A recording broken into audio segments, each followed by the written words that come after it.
Apakah Anda pernah merasa sendirian di tengah pernikahan?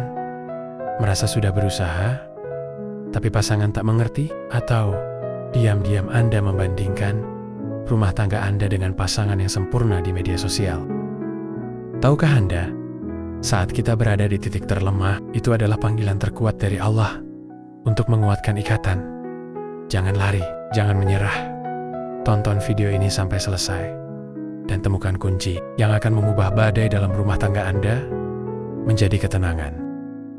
Seringkali kita menyalahartikan pernikahan. Kita kira ia adalah garis finish dari pencarian, padahal ia adalah garis start dari perjuangan terpanjang. Kita masuk ke dalam ikatan suci ini dengan harapan surga, namun kita lupa bahwa jalan menuju surga itu pasti berliku dan penuh ujian.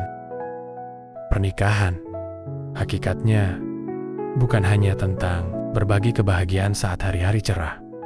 Justru, cinta sejati diuji saat badai datang, saat kesalahpahaman memuncak, saat kelelahan fisik dan mental melanda, dan saat lisan tak lagi mampu berkata-kata tanpa menyakiti. Allah Subhanahu wa Ta'ala berfirman dalam surah Ar-Ram ayat 21, dan dijadikannya di antaramu rasa kasih dan sayang, mawaddah warahmah. Kita dijanjikan ketentraman sakinah, tetapi ia harus diperjuangkan, terutama dari godaan terbesar di era ini, membandingkan dapur kita dengan etalase orang lain. Lantas, apa pondasi yang harus kita perkuat agar badai tidak merobohkan rumah tangga? Jawabannya ada pada tujuan hakiki kita menikah. Menikah adalah separuh dari agama, dan karena itu ujiannya pun setara beratnya. Sebelum kita membahas tantangan, kita harus kembali pada hakikat terbesarnya. Rasulullah bersabda, apabila seseorang menikah, maka ia telah menyempurnakan separuh agamanya. Hendaklah ia bertakwa kepada Allah untuk separuh sisanya. Karena menikah adalah separuh agama, wajar jika ujian dan cobaannya pun menjadi berat. Perumpamaannya, ujian dalam pernikahan itu seperti kita sedang mendaki gunung tertinggi. Jika di awal kita hanya menghadapi bebatuan kecil, saat sudah setengah jalan, kita akan berhadapan dengan badai, jurang, dan suhu ekstrim. Jika kita tumbang di sini, kita kehilangan separuh bekal amal kita. Maka, setiap kesabaran, keikhlasan, dan air mata dalam rumah tangga Anda bernilai ibadah tertinggi. Luruskan kembali niat kita. Keluarga kita harus berdiri tegak berlandaskan Al-Quran dan As-Sunnah dengan 3 target utama. Pertama, menyempurnakan akidah. Dengan menikah, kita menjaga diri dari maksiat. Kedua, rumah tangga sebagai media menggapai ridha Allah. Setiap interaksi adalah pahala. Rumah kita adalah madrasah amal terbaik. Ketiga, membuka pintu rezeki dan keberkahan. Allah berjanji, ketika niat lurus, Ia akan memampukan kita.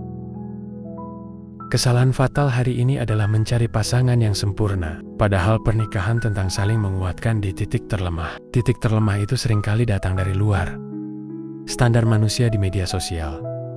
Waspada, banyak suami maupun istri menjadikan pasangan yang selalu membuat konten harmonis sebagai standar pernikahan mereka. Kita menuntut pasangan menjadi pemeran sempurna, tanpa menyadari bahwa apa yang di layar hanyalah panggung.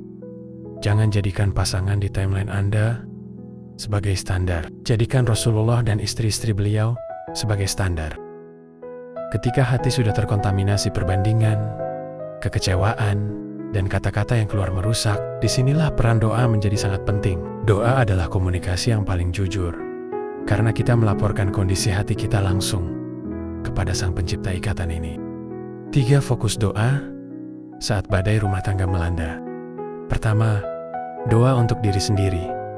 Memohon kekuatan dan rasa cukup. Minta kesabaran, keikhlasan, dan rasa cukup agar kita tidak mudah membandingkan nikmat yang kita punya. Fokus pada perbaikan diri sendiri. Kedua, doa untuk pasangan.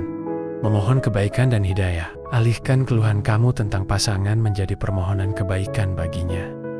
Daripada mengeluh, berdoalah, ya Allah, berikanlah dia hidayah dan kebijaksanaan.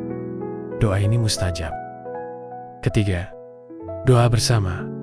Memohon kekuatan ikatan. Upayakan sholat berjamaah dan berdoa bersama. Minta Allah menjaga keharmonisan. Ini wujud kesepakatan bahwa masalah kalian hanya Allah yang bisa menyelesaikannya.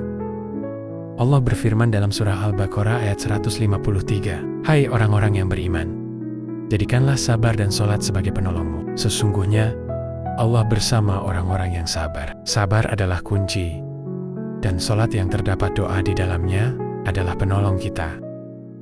Jadi, ingatlah, bertahan dalam pernikahan bukan berarti menahan keluhan atau meniru yang ada di layar, tapi menguatkan pondasi dengan mengeluhkan segalanya hanya kepada Allah. Jadikan titik terlemah sebagai momentum untuk lebih mendekat kepada Allah dan pasangan kamu. Pernikahan adalah perjuangan dua hati yang sepakat untuk tidak menyerah. Fokus pada ridho Allah, bukan pandangan manusia. Dan doa adalah senjata rahasia terbaik yang Allah berikan. Jika kita melibatkan Allah dalam setiap detail konflik, niscaya Allah akan turun tangan